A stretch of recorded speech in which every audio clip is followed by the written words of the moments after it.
Om Swastiastu. Selamat siang kepada Dr. Makan Wira Swastika, Doktor Penyakit Spesialis Darah. Perkenalkan, nama saya Smitra Ravi. Saya sekarang akan melakukan pemeriksaan fizik kepala dan juga leher.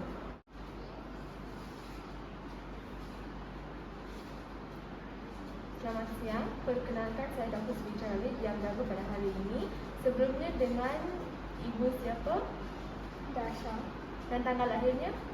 8 Julai 1999. Baik, jadi kita telah melakukan analisis tadi. Jadi keluhan yang ibu mengalami, kita akan melakukan pemeriksaan kepala dan leher untuk mengetahui apakah ada kelainan pada kepala dan juga leher. Dan nanti saya akan menekan pada kepala dan leher ibu.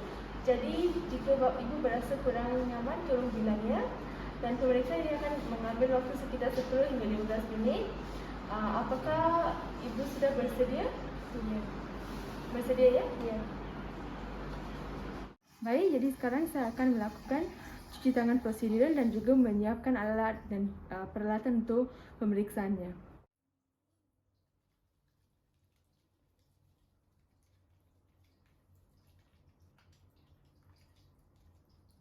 Baik, pemeriksaan pertama saya akan melakukan pemeriksaan kepala. Saya akan melakukan pemeriksaan kepala dengan teknik inspeksi. Pertama saya akan melihat dari ukuran dan bentuk kepala. Jadi sekarang saya akan mengukur lingkar kepala.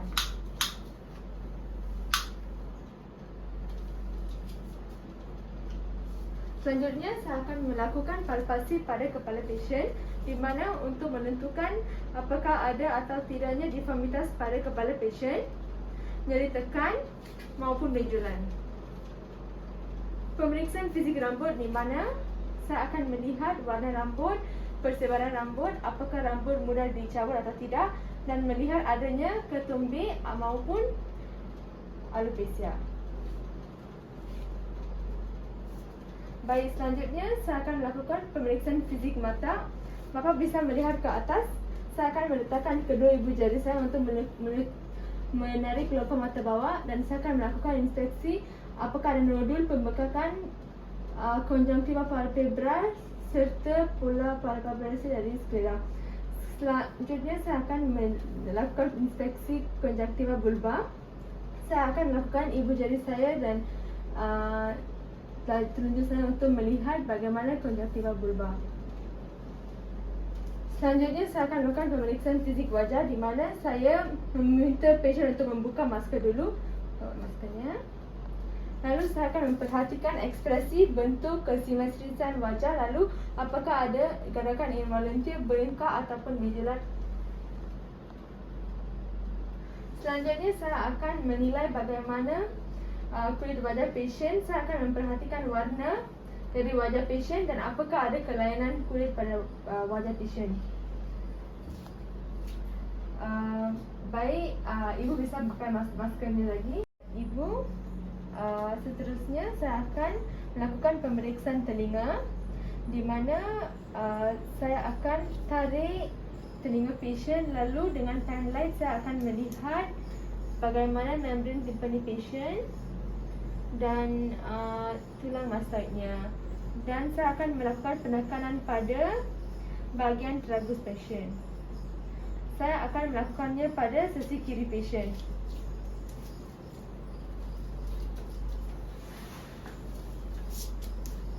Saya akan melihat bagaimana membran timpani pasien, lalu saya juga akan cuba menekan bahagian tragus dari pasien. Apakah ibu ada nyeri? Tidak. Baik, sekarang saya akan melakukan pemeriksaan sinus paranisalis di hidung. Tolong buka maskernya. Saya akan inspeksi terlebih dahulu pada bahagian hidung. Lalu saya akan melakukan penekanan pada daerah maxillaris dan frontalis. Apakah ada nyeri? Tidak. Selanjutnya saya akan melakukan pemeriksaan bibir, di mana saya akan melihat warna bibir pasien, apakah ada benjolan ataupun ulkus atau tidak. Dan saya akan melanjutkan dengan pemeriksaan mulut. Ibu bisa buka mulutnya, julurkan lidahnya, keluarkan lidahnya. Saya akan melihat bagaimana warna mukosa pada lidah, lalu apakah ada ulkus, papilnya bagaimana, apakah ada atrofi dan juga gerakan lidah. Baik, selanjutnya saya akan melakukan pemeriksaan gigi di mana saya akan melihat, tolong buka mulutnya ibu. Saya akan melihat bagaimana jumlah gigi, warna gusinya seperti apa, warna giginya seperti apa. Baik, selanjutnya saya akan melakukan pemeriksaan tekanan vena jugularis. Jadi saya minta pasien untuk tidur terlentang dengan miringannya 30 sampai 45 darjah. Ibu bisa toleh ke kiri. Baik, selanjutnya saya akan melakukan penekanan dengan satu jari saya di sebelah atas clavicular dan saya akan tekan lagi di atas dekat mandibula dengan jari yang lain. Lalu sekarang saya akan melepaskan jari yang dekat mandibula dan saya melihat di mana batas vena trisi saat inspirasi. Lalu ketika sudah terlihat, saya akan mengambil penggaris dan saya akan membuat bidang yang sejajar dengan anglus sisi. Lalu saya akan ukur jarak batas antara punca pengisian dan juga datar yang saya sudah buat tadi. Selanjutnya saya akan melakukan pemeriksaan kelenjar tiroid. Ibu bisa sedikit mendorong kepalanya dan saya akan melihat ibu bisa menelan.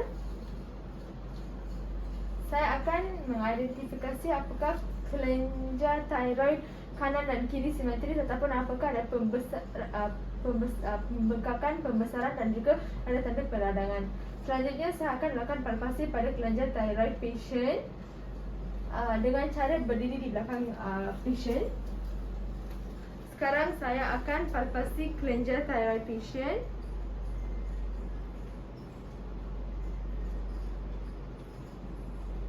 Saya akan identifikasi apakah ada trill, bagaimana konsistensinya, apakah ada nodul. Jika ada nodul, saya akan rasakan dan juga jumlah nodul dia berapa, lalu simetrisitas kanan dan juga kirinya. Saya juga merasakan kontur permukaannya, pulpasi serta ada nyeri tekan atau tidak. Apakah ada nyeri tekan ibu? Tidak. Selanjutnya saya akan melakukan auskultasi pada kelenjar tiroid patient untuk menilai apakah ada fluid pada tiroid patient.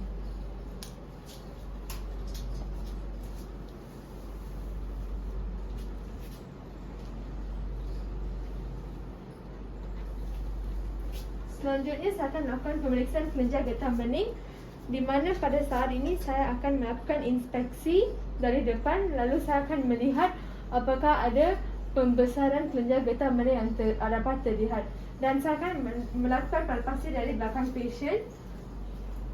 Pertama, saya akan palpasi pada preauricular ke postauricular,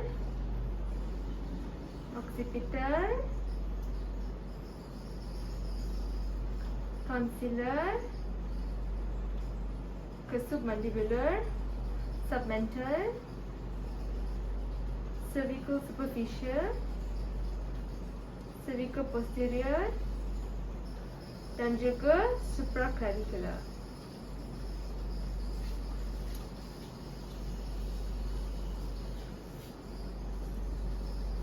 Sekarang saya akan melakukan pemeriksaan karitis patient. Saya meminta patient berbaring dalam sudut 30 darjah, lalu saya akan melakukan inspeksi dari medial ke sternal cledomastoid. Tolong ke kiri. Saya akan melakukan palpasi di arteri karitis dengan dua jari saya. Baik. Sekarang saya akan melakukan auskultasi arteri karitis kanan.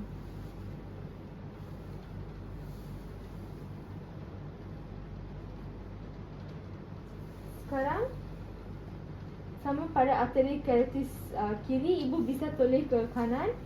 Saya akan inspeksi terlebih dahulu, lalu saya akan lakukan palpasi bahagian kiri dan juga sekarang saya akan lakukan auskultasi.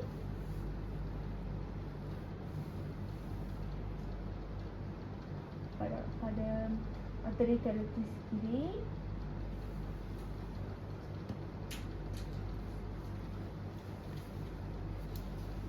Baik. Pemeriksaannya sudah selesai ibu. Ibu bisa kembali balik ke ibu ke meja. Baik, jadi pemeriksaan pasien saya telah buatkan dan sekarang saya akan merapikan alat dan juga bahan dan mencuci tangan saya dengan 6 langkah yang betul.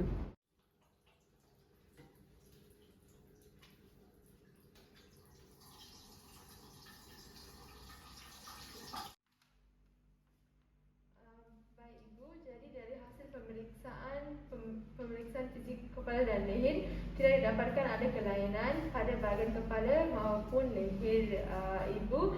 Jadi sekarang saya akan melakukan rujukan kepada doktor spesialis penyakit dalam. Apakah ada yang ibu ingin tanyakan? Tidak. Baik ibu, terima kasih. Sama-sama.